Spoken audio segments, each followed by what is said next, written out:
1947ರಲ್ಲಿ ನಮ್ಮ ಅಖಂಡ ಭಾರತ ಬ್ರಿಟಿಷರು ಮತ್ತು ಮುಸ್ಲಿಂ ಲೀಗಿನ ಕುತಂತ್ರದಿಂದ ಮತ್ತು ನಮ್ಮದೇ ದೇಶದ ಕೆಲವು ನಾಯಕರ ತಪ್ಪು ನಿರ್ಧಾರಗಳಿಂದ ಭಾರತ ಮತ್ತು ಪಾಕಿಸ್ತಾನ ಅಂತ ಎರಡು ಹೋಳಾದ ವಿಷಯ ನಿಮಗೆಲ್ಲ ಗೊತ್ತೇ ಇದೆ.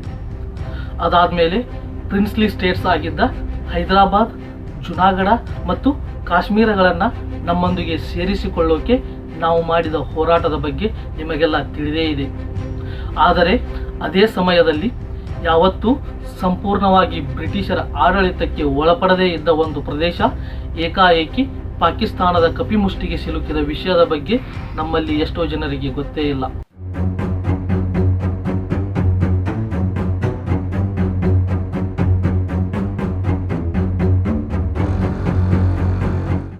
ಹೌದು ಸ್ನೇಹಿತರೆ, ನಾವಿವತ್ತು ಹೇಳ್ತಾ ಇರೋದು ಬಲೂಚಿಸ್ತಾನದ ಕರಾಳ ಇತಿಹಾಸದ ಬಗ್ಗೆ.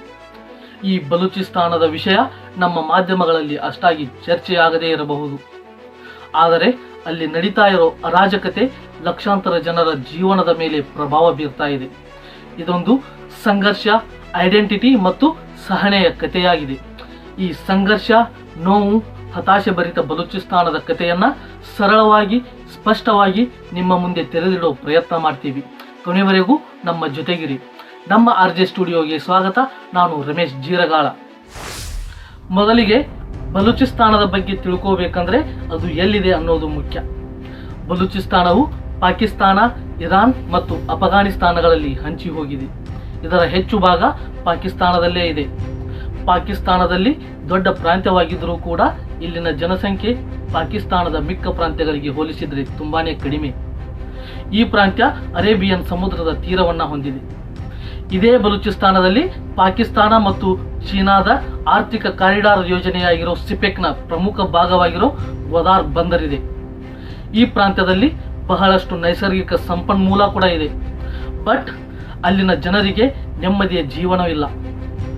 ಅಲ್ಲಿನ ಜನ ಪಾಕಿಸ್ತಾನ ಅಥವಾ ಇರಾನಿಗಿಂತ ಭಿನ್ನವಾದ ತಮ್ಮದೇ ಆದ ಭಾಷೆ, ಸಂಸ್ಕೃತಿ ಮತ್ತು ಇತಿಹಾಸವನ್ನು ಹೊಂದಿದ್ದಾರೆ.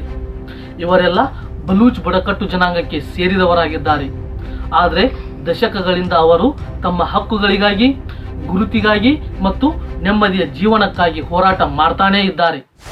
ಬಲೂಚಿಸ್ತಾನ ಎಲ್ಲೋ ಇದೆ, ನಾವೆಲ್ಲೋ ಇದ್ದೀವಿ, ಅವರ ಗೋಳನ್ನ ನಮ್ಮ ಮುಂದೆ ಯಾಕೆ ಹೇಳ್ತಿದ್ದೀರಾ ಅಂತ ಕೇಳಬಹುದು. ಬಟ್ ಇದೊಂದು ಮಾನವೀಯ ಸಂಘರ್ಷದ ಕತೆ. ಅನ್ಯಾಯದ ವಿರುದ್ಧ ಹೋರಾಡುತ್ತಾ ಸಾವಿನಲ್ಲೂ ಸ್ವಾತಂತ್ರ್ಯವನ್ನ ಜಪಿಸ್ತಾ ಇರೋರ ಕತೆ. ಜೊತೆಗೆ ಭಾರತದ ನೆರೆಹೊರೆಯಲ್ಲಿ ನಡೀತಾ ಇರೋ ವಿಷಯಗಳು ನಮಗೆ ಮುಖ್ಯ. ಯಾಕಂದ್ರೆ ಬಲೂಚಿಸ್ತಾನದಲ್ಲಿ ಏನಾಗುತ್ತೋ ಅದು ಅಲ್ಲಿನ ಪ್ರಾದೇಶಿಕ ರಾಜಕೀಯದ ಮೇಲೆ ಪರಿಣಾಮ ಬೀರೋದಲ್ಲದೆ ಅಂತಾರಾಷ್ಟ್ರೀಯ ರಾಜಕೀಯ ಮತ್ತು ನಮ್ಮ ಭಾರತದ ಭದ್ರತೆಯ ಮೇಲೂ ಪರಿಣಾಮ ಬೀರುತ್ತೆ. ಆದ್ದರಿಂದ ಇದನ್ನ ಹಂತ ಹಂತವಾಗಿ ತಿಳಿಯೋದು ನಮಗೆ ಅತ್ಯವಶ್ಯಕ. ಈ ಬಲೂಚಿಸ್ತಾನದ ಕತೆ ನಿನ್ನೆ ಮೊನ್ನೆಯದಲ್ಲ. ಕ್ರಿಸ್ತಪೂರ್ವ 7000 ಸುಮಾರಿಗೆ ಬಲೂಚಿಸ್ತಾನದಲ್ಲಿ ಮಹರ್ಗಢ್ನಂತಹ ಪ್ರಾಚೀನ ನಾಗರಿಕತೆಗಳಿದ್ದವು. ಅವು ಕೂಡ ನಮ್ಮ ಸಿಂಧೂ ನಾಗರಿಕತೆಗೆ ಸಂಬಂಧಿಸಿದ್ದವು. ಇನ್ನು ಮಧ್ಯಕಾಲೀನ ಯುಗಕ್ಕೆ ಬಂದರೆ ಅಲ್ಲಿ ಬಲೂಚಿ ಬುಡಕಟ್ಟು ಸಮುದಾಯಗಳು ಗಟ್ಟಿಮುಟ್ಟಾಗಿ ನೆಲೆಯೂರಿದ್ದವು. ಎಷ್ಟರ ಮಟ್ಟಿಗಂದ್ರೆ ಪರ್ಷಿಯನ್ನರ ಮತ್ತು ಮೊಘಲರ ಬೃಹತ್ ಸಾಮ್ರಾಜ್ಯಗಳನ್ನು ಎದುರಿಸಿ ನಿಂತಿದ್ದವು. ಕ್ರಿಸ್ತಶಕ 1800ರಲ್ಲಿ ಬ್ರಿಟಿಷರು ಬಂದರೂ ಕೂಡ ಈ ಬಲೂಚಿಸ್ತಾನದ ಪ್ರಾಂತ್ಯಗಳನ್ನು ಸಂಪೂರ್ಣವಾಗಿ ವಶಕ್ಕೆ ಪಡೆಯೋಕೆ ಅವರಿಂದ ಸಾಧ್ಯವಾಗಲೇ ಇಲ್ಲ. ಹಾಗಾಗಿ ಅಲ್ಲಿಯ ಸ್ಥಳೀಯ ಬುಡಕಟ್ಟು ನಾಯಕರೊಂದಿಗೆ ಒಪ್ಪಂದ ಮಾಡಿಕೊಂಡು ಬಲೂಚಿಸ್ತಾನಕ್ಕೆ ಭಾಗಶಃ ಸ್ವಾಯತ್ತತೆಯನ್ನು ನೀಡಿದರು. ಆದರೆ ಬಲೂಚಿಸ್ತಾನದ ಇತಿಹಾಸ ದೊಡ್ಡ ತಿರುವು ಕಂಡದ್ದು ಮಾತ್ರ 1947ರಲ್ಲಿ. ಭಾರತದಿಂದ ವಿಭಜನೆಗೊಂಡು ಪಾಕಿಸ್ತಾನ ಸೃಷ್ಟಿಯಾದ ಸಂದರ್ಭದಲ್ಲಿ ಬಲೂಚಿಸ್ತಾನದ ಖಾನ್ ಆಫ್ ಕಲಾತ್ ಆಗಿದ್ದ ಮೀರ್ ಅಹಮದ್ ಯಾರ್ ಖಾನ್ ಆಗಸ್ಟ್ 12, 1947ರಲ್ಲಿ ಬಲೂಚಿಸ್ತಾನದ ಸ್ವಾತಂತ್ರ್ಯವನ್ನು ಘೋಷಿಸಿದ್ದರು. ನಾವು ಭಾರತ ಅಥವಾ ಪಾಕಿಸ್ತಾನದ ಜೊತೆ ಸೇರೋದಿಲ್ಲ, ನಾವು ಸ್ವತಂತ್ರ ದೇಶ ಅಂತ ತಿಳಿಸಿದ್ರು. ಬಟ್ ಮೊದಲಿಗೆ ಬಲೂಚಿಸ್ತಾನದ ಈ ಸ್ವಾಯತ್ತತೆಯನ್ನು ಒಪ್ಪಿಕೊಂಡಂತೆ ನಾಟಕ ಮಾಡಿದ ಪಾಕಿಸ್ತಾನದ ನಾಯಕ ಮೊಹಮ್ಮದ್ ಅಲಿ ಜಿನ್ನಾ ಅದಾದ ಕೆಲವೇ ದಿನಗಳಲ್ಲಿ ಬಲೂಚಿಸ್ತಾನವನ್ನು ನಿಮ್ಮ ಜೊತೆ ಸೇರಿಸಿಕೊಳ್ಳಿ, ಅದು ಸ್ಟೇಬಲ್ ಆಗಿಲ್ಲ, ನೀವೇನಾದರೂ ಸೇರಿಸ್ಕೊಳ್ಳಿಲ್ಲ ಅಂದರೆ ಅಫಘಾನಿಸ್ತಾನದ ಥರ ಅದು ಕೂಡ ಸೋವಿಯತ್ ಯೂನಿಯನ್ನ ಹಿಡಿತಕ್ಕೆ ಸಿಕ್ಕಾಕೊಳ್ಳುತ್ತೆ ಅಂತ ಬ್ರಿಟಿಷರು ನಮ್ಮ ಮೇಲೆ ಒತ್ತಡ ಹೇರ್ತಿದ್ದಾರೆ ಅನ್ನೋ ನೆಪ ಹೇಳಿಕೊಂಡು ತನ್ನ ನಿಲುವನ್ನು ಬದಲಾಯಿಸಿದ. 1948ರ ಮಾರ್ಚ್ನಲ್ಲಿ ಮಿಲಿಟರಿ ಆಪರೇಷನ್ ಮಾಡುವ ಮೂಲಕ ಬಲವಂತವಾಗಿ ಖಲಾತ್ ರೀಜನ್ ಅನ್ನು ಪಾಕಿಸ್ತಾನದಲ್ಲಿ ವಿಲೀನಗೊಳಿಸಿದರು.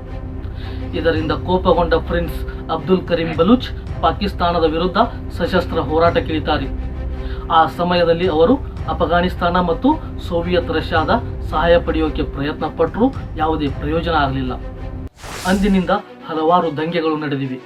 1950, 60, 70ರ ದಶಕಗಳಿಂದ ಇಲ್ಲಿಯವರೆಗೂ ಪ್ರತಿ ಬಾರಿಯೂ ಬಲೂಚರು ತಮ್ಮ ಹಕ್ಕುಗಳಿಗಾಗಿ, ಉತ್ತಮ ಅಭಿವೃದ್ಧಿಗಾಗಿ, ತಮ್ಮ ಸಂಪನ್ಮೂಲಗಳ ಮೇಲಿನ ನಿಯಂತ್ರಣಕ್ಕಾಗಿ ಮತ್ತು ತಮ್ಮ ಸಂಸ್ಕೃತಿಯ ಗೌರವಕ್ಕಾಗಿ ಹೋರಾಡುತ್ತಲೇ ಇದ್ದಾರೆ. ಆದರೆ ಅವರಿಗೆ ಸಿಕ್ಕಿದ್ದು ಮಾತ್ರ ಪಾಕಿಸ್ತಾನಿ ಸೇನೆಯಿಂದ ದಾಳಿ, ತನ್ನ ಸೈನಿಕರ ಕಣ್ಮರೆ ಮತ್ತು ಪಾಕಿಸ್ತಾನಿ ಪ್ರಜೆಗಳಿಂದ ತಿರಸ್ಕಾರದ ಮನೋಭಾವ. ಬಲೂಚಿಸ್ತಾನ ನೈಸರ್ಗಿಕ ಸಂಪನ್ಮೂಲಗಳನ್ನು ಯಥೇಚ್ಛವಾಗಿ ಹೊಂದಿದೆ. ಅಲ್ಲಿ ನೈಸರ್ಗಿಕ ಅನಿಲ, ಕಲ್ಲಿದ್ದಲು, ತಾಮ್ರ, ಚಿನ್ನ ಮತ್ತು ತೈಲ ಸಂಗ್ರಹಗಳಿವೆ.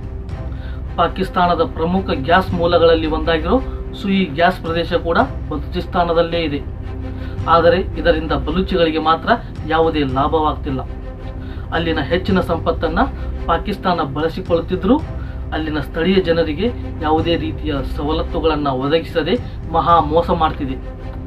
ಬಲೂಚಿಸ್ತಾನದಲ್ಲಿ ಇಷ್ಟೆಲ್ಲ ಸಂಪನ್ಮೂಲಗಳಿದ್ದರೂ ಅದು ಇಂದಿಗೂ ಪಾಕಿಸ್ತಾನದ ಅತ್ಯಂತ ಬಡ ಪ್ರಾಂತ್ಯವಾಗಿ ಉಳಿದುಕೊಂಡಿದೆ. ಅಲ್ಲಿ ದೊರೆಯೋ ಗ್ಯಾಸ್, ವಿದ್ಯುತ್, ಕಲ್ಲಿದ್ದಲಿನಿಂದ ಕರಾಚಿ, ಲಾಹೋರ್, ಇಸ್ಲಾಮಾಬಾದ್ ಕಂಗೊಳಿಸ್ತಾ ಇದ್ರೆ ಅತ್ತ ಬಲೂಚಿಸ್ತಾನ ಮಾತ್ರ ಕತ್ತಲಲ್ಲಿ ತನ್ನ ದಿನಗಳನ್ನು ಕಳೀತಾ ಇದೆ. ಪಾಕಿಸ್ತಾನ ಚೀನಾದೊಂದಿಗೆ ಮಾಡಿಕೊಂಡಿರೋ ಸಿಪೆಕ್ ಯೋಜನೆಯ ಪ್ರಮುಖ ಭಾಗವಾಗಿರೋ ಬುದಾರ್ ಬಂದರು ಕೂಡ ಬಲೂಚಿಸ್ತಾನದಲ್ಲೇ ಇದೆ. ಇಲ್ಲಿ ಚೀನಾ ಶತಕೋಟಿ ಡಾಲರ್ಗಳನ್ನು ಇನ್ವೆಸ್ಟ್ ಮಾಡಿದೆ. ಬಟ್ ಸ್ಥಳೀಯರನ್ನು ನಿರ್ಲಕ್ಷಿಸಿ ಪಾಕಿಸ್ತಾನದ ಪಂಜಾಬಿಗಳಿಗೆ ಮತ್ತು ಚೀನಿಯರಿಗೆ ಮಾತ್ರ ಕೆಲಸ ಕೊಡ್ತಾ ಇದೆ. ಈ ಯೋಜನೆ ಪೂರ್ಣ ಆದರೆ ನಮ್ಮ ಸ್ವಾಯತ್ತತೆಗೆ ಧಕ್ಕೆ ಆಗುತ್ತೆ ಅಂತ ಮನಗಂಡಿರೋ ಬಲೂಚ್ ಲಿಬರೇಷನ್ ಆರ್ಮಿ ಪಾಕಿಸ್ತಾನದ ಸೇನೆಯ ಮೇಲೆ ಮತ್ತು ಚೀನಿ ಕೆಲಸಗಾರರ ಮೇಲೆ ನಿರಂತರ ದಾಳಿ ಮಾಡ್ತಾನೇ ಇದೆ. ಇನ್ನು ಬಲೂಚಿಸ್ತಾನದಲ್ಲಿ ನಡೀತಾ ಇರೋ ಗಂಭೀರ ವಿಷಯ ಅಂದರೆ ಮಾನವ ಹಕ್ಕುಗಳ ಉಲ್ಲಂಘನೆ. ಪಾಕಿಸ್ತಾನದ ವಿರುದ್ಧ ದನಿ ಎತ್ತೋ ಬಲೂಚ್ ಕಾರ್ಯಕರ್ತರು, ವಿದ್ಯಾರ್ಥಿಗಳು, ಪತ್ರಕರ್ತರು ಮತ್ತು ಸಾಮಾನ್ಯ ಜನರನ್ನು ಪಾಕಿಸ್ತಾನದ ಸೇನೆ ಅಪಹರಿಸ್ತಾ ಇದೆ. Voice for Baloch missing persons ಪ್ರಕಾರ 2009ರಿಂದ 7,000ಕ್ಕೂ ಹೆಚ್ಚು ಜನ ಕಾಣೆಯಾಗಿದ್ದಾರೆ ಮತ್ತು 1,500ಕ್ಕೂ ಹೆಚ್ಚು ಜನ ಶವವಾಗಿ ಪತ್ತೆಯಾಗಿದ್ದಾರೆ. ಆದರೆ ಪಾಕಿಸ್ತಾನ ಮಾತ್ರ 454 ಪ್ರಕರಣಗಳನ್ನು ಅಧಿಕೃತವಾಗಿ ಒಪ್ಪಿಕೊಂಡಿದೆ. ಕಿಲ್ ಆ್ಯಂಡ್ ಡಂಪ್ ಅನ್ನೋ ಕಾರ್ಯತಂತ್ರ ಅಳವಡಿಸಿಕೊಂಡಿರೋ ಪಾಕಿಸ್ತಾನ ತಾನು ಅಪಹರಣ ಮಾಡಿದವರನ್ನು ಕೊಂದು ಶವಗಳನ್ನು ಸಾರ್ವಜನಿಕವಾಗಿ ಎಸೆಯುತ್ತಿದೆ. ಮಹಾರಂಗ್ ಬಲೂಚರಂಥ ಮಹಿಳೆಯರು ನಡೆಸೋ ಶಾಂತಿಯುತ ಪ್ರತಿಭಟನೆಗಳನ್ನು ಕೂಡ ದೌರ್ಜನ್ಯದಿಂದ ದಮನ ಮಾಡ್ತಾ ಇದೆ. ಮಹಾರಂಗ್ ಬಲೂಚರನ್ನ ಭಯೋತ್ಪಾದನೆ ಮತ್ತು ರಾಜದ್ರೋಹದ ಆರೋಪದ ಮೇಲೆ ಬಂಧಿಸಿದೆ. ಈ ಎಲ್ಲ ದಬ್ಬಾಳಿಕೆಗಳಿಂದ ರೋಷಿ ಹೋಗಿರುವ ಬಲೂಚಿಸ್ತಾನದ ಜನ ಬಲೂಚ್ ಲಿಬರೇಷನ್ ಆರ್ಮಿಯನ್ನ ಸಂಘಟಿಸಿ ಪಾಕಿಸ್ತಾನದ ವಿರುದ್ಧ ತಮ್ಮ ಪ್ರತಿಭಟನೆಯನ್ನ ಜೀವಂತವಾಗಿಟ್ಟಿದ್ದಾರೆ. ಪಾಕಿಸ್ತಾನಿ ಸೈನಿಕರನ್ನ ಗುರಿಯಾಗಿಸಿ ಹಲವಾರು ದಾಳಿಗಳನ್ನ ಮಾಡುತ್ತಿದ್ದಾರೆ.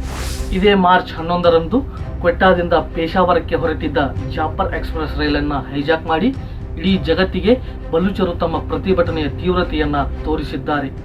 ಇನ್ನು ಭಾರತ ಯಾವಾಗಲೂ ಮಾನವೀಯ ಆಧಾರದ ಮೇಲೆ ಬಲೂಚಿಸ್ತಾನವನ್ನು ಬೆಂಬಲಿಸಿದೆ.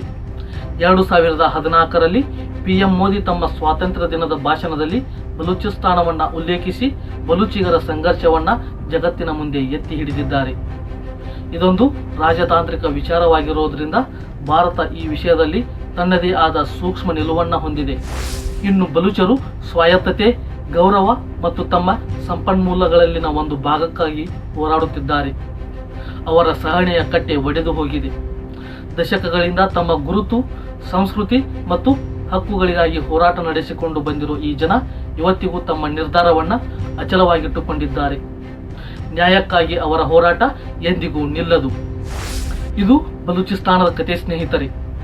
ಸಂಘರ್ಷ, ಭರವಸೆಯಿಂದ ಕೂಡಿರೋ ಈ ಕತೆ ನಿಮಗೆ ಇಷ್ಟ ಆದರೆ ಲೈಕ್ ಮಾಡಿ, ಶೇರ್ ಮಾಡಿ. ಬಲೂಚಿಸ್ತಾನದ ಈ ರೋಚಕ ಕಥನದ ಬಗ್ಗೆ ನಿಮ್ಮ ಅಭಿಪ್ರಾಯವನ್ನು ಕಮೆಂಟ್ ಮಾಡಿ. ಇದೇ ರೀತಿಯ ಮತ್ತಷ್ಟು ವಿಡಿಯೋಗಳಿಗಾಗಿ ನಮ್ಮ RJ ಸ್ಟುಡಿಯೋ ಚಾನೆಲ್ನ ಸಬ್ಸ್ಕ್ರೈಬ್ ಮಾಡಿ. ಯಾಕಂದರೆ ನಿಮ್ಮ ಒಂದು ಸಬ್ಸ್ಕ್ರಿಪ್ಷನ್ ನಮಗೆ ನಮ್ಮ ಕೆಲಸವನ್ನು ಮತ್ತಷ್ಟು ಹುರುಪಿನಿಂದ ಮಾಡೋಕ್ಕೆ ಸ್ಫೂರ್ತಿಯಾಗುತ್ತೆ. ದಯವಿಟ್ಟು ಸಬ್ಸ್ಕ್ರೈಬ್ ಮಾಡಿ. ಬೆಲ್ ಐಕಾನ್ ಕ್ಲಿಕ್ ಮಾಡೋದನ್ನು ಯಾವುದೇ ಕಾರಣಕ್ಕೂ ಮರಿಬೇಡಿ. ಜೈ ಹಿಂದ್.